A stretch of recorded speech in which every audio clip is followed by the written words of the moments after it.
Live from the world's capital markets, here are the latest financial headlines brought to you by News Factory. Hello and welcome to Friday's Daily Financial Report. The dollar-yen pair has lost 0.1% in the last session. The ultimate oscillator moved into the positive area.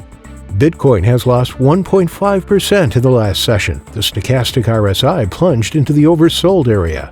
The price of gold has gained 2.5% in the last two sessions. Stochastic has bounced upwards into the overbought zone.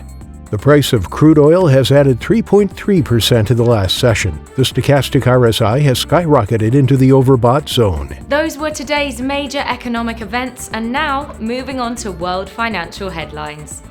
A revival in technology shares alongside budding optimism about the global recovery pushed the S&P 500 past 4,000 points for the first time, as it rallied as much as 0.7%.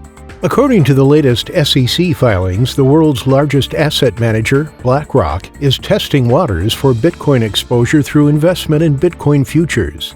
The pound eased against the euro, taking a breather after its strongest first quarter since 2015, while market participants remain bullish on the pound for the coming months. And now let's hear what our chief analyst picked up for us today.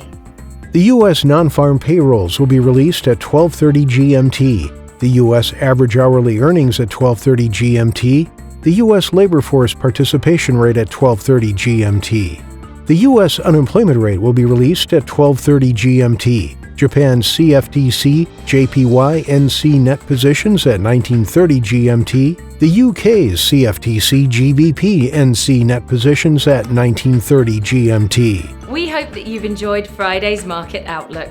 On behalf of all of us here, we wish you a productive trading day.